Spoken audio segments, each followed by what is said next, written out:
Terima kasih Anda masih bersama kami. Bagi Anda yang baru saja bergabung, kami hadirkan kembali 3 berita utama hari ini. Petugas gabungan terus melakukan pembersihan material longsor yang menerjang desa Sembahe, Kecamatan Sibolangit, Kabupaten Deli Serdang. Terdampak banjir, KPU Sumatera Utara akan menggelar pemungutan suara susulan dan lanjutan di ratusan TPS.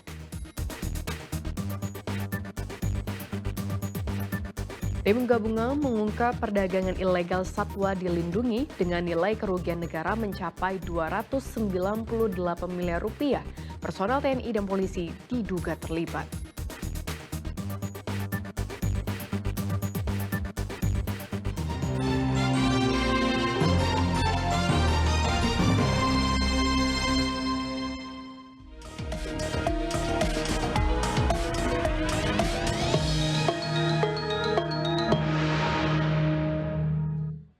Ratusan tempat pemungutan suara (TPS) di Medan terkendala akibat genangan banjir yang merendam di 7 kecamatan.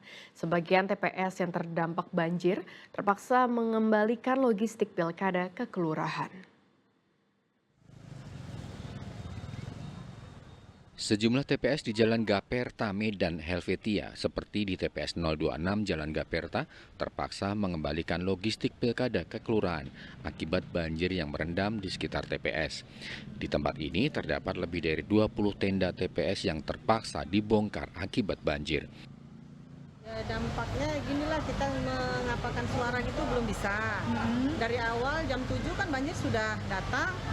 Nah, jadi belum bisa dibuka itu surat suara, anggota belum kumpul semua, surat suara belum bisa dibuka.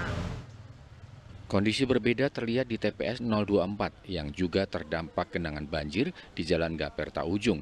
TPS ini tetap dibuka meski hanya 25 warga dari 540 warga yang menggunakan hak pilihnya di TPS ini. Penyelenggara pilkada tetap membuka TPS karena banjir tidak berdampak parah, meski jumlah warga yang menggunakan hak pilihnya hanya 25 orang hingga pukul 13 siang. Kalau untuk penundaan itu bagi TPS yang terdampak. Nah, jadi kalau umpamanya ada TPS yang dia tidak terdampak secara masif dan datang warga untuk ingin mencoblos, maka TPS wajib dibuka. Wali Kota Medan yang mengunjungi wilayah terdampak banjir mengatakan setidaknya 100 TPS terdampak banjir. Kita tadi himbau keselamatannya dulu ya, keselamatan jiwa. Baru tadi kita berkoordinasi juga dengan KPU, dengan Forkopimda, bagaimana tetap masyarakat bisa menggunakan hak pilih. Wali Kota Bobi meminta untuk memprioritaskan keselamatan warga sebelum menggunakan hak pilihnya. Tuti Alawiyah Lubis melaporkan dari Medan. Komisi Pemilihan Umum Sumatera Utara akan melakukan pemungutan suara susulan di 110 TPS di kabupaten dan kota. Hal ini dilakukan karena TPS tersebut tidak dapat melaksanakan pemilihan pada Rabu lalu karena bencana banjir dan longsor. Bencana banjir dan longsor yang menerjang beberapa kabupaten dan kota di Sumatera Utara berdampak pada tidak terlaksananya pemilihan kepala daerah. KPU Sumatera Utara memutuskan untuk melakukan pencoblosan susulan di 110 TPS serta pemilihan lanjutan di 6 TPS yang berada di sejumlah kabupaten dan kota yang terdampak bencana.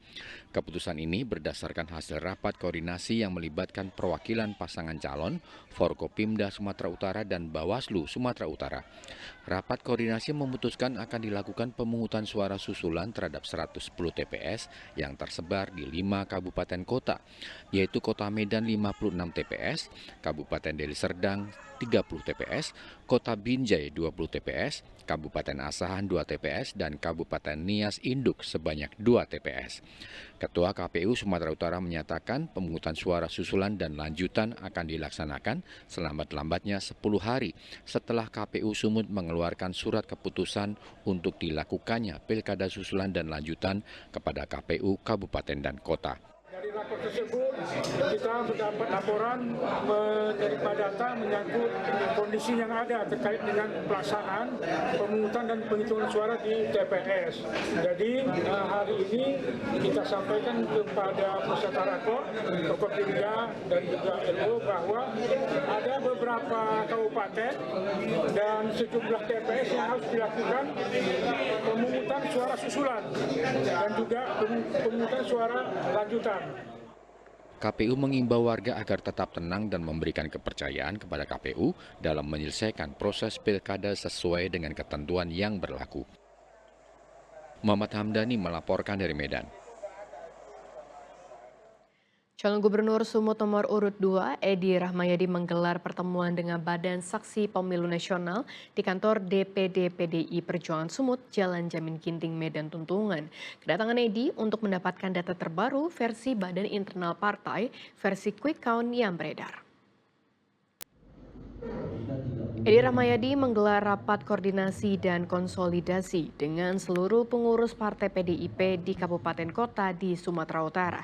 Dari data yang diperoleh hingga Rabu petang, baru 30% suara masuk yang dilaporkan ke Badan Saksi Pemilu Nasional PDIP. Saya salah satu kontestasi di antara dua. Kita ikuti sampai nanti menjadikan kepastian. Inilah demokrasi. Rakyat memilih suara rakyat dan dia adalah memberikan amanah kepada siapa yang dikehendaki rakyat. Saya salah satu kontestasi, saya akan ikuti ini.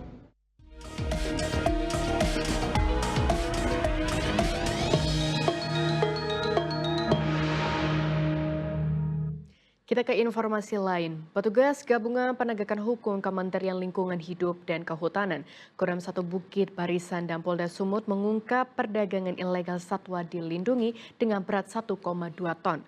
Sejumlah personel keamanan diduga terlibat kasus ini.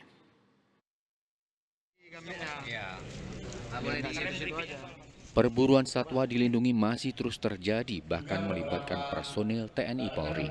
Kali ini operasi pengungkapan kasus perdagangan gelap terenggiling dilakukan di 2 lokasi berbeda di Kabupaten Asahan. Pengungkapan pertama dilakukan di sebuah loket bus di kisaran Asahan pada 11 November. Setelah dilakukan pengembangan, ditemukan 800 karung sisik terenggiling di gudang milik personel TNI di kisaran timur Asahan. Untuk mengumpulkan sisik terenggiling ini, diperkirakan 5.900 ekor terenggiling dibunuh. Perburuan dan perdagangan ilegal satwa dilindungi ini mengakibatkan kerugian negara sebesar 298 miliar rupiah. Dirjen Penegakan Hukum KLHK mengatakan kasus ini merupakan pengungkapan terbesar dalam kejahatan lingkungan dan kehutanan. Mengamankan 4 orang pelaku berkaitan dengan perdagangan ilegal dari sisik terenggiling, yaitu pertama adalah AS, warga sipil, dan 3 orang diduga oknum aparat. Sisik terenggiling ini diduga akan diselundupkan ke luar negeri, namun belum diketahui siapa calon penerima dan tujuan negaranya.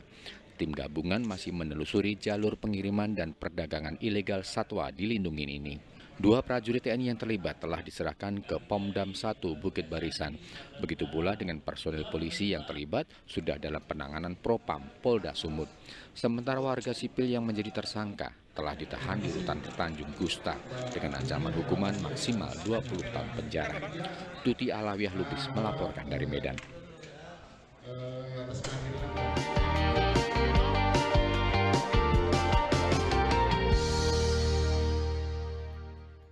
Laporan tersebut mengakhiri berita Medan hari ini. Saya Cira Caniago berterima kasih atas perhatian dan kebersamaan Anda. Selamat beraktivitas dan sampai jumpa.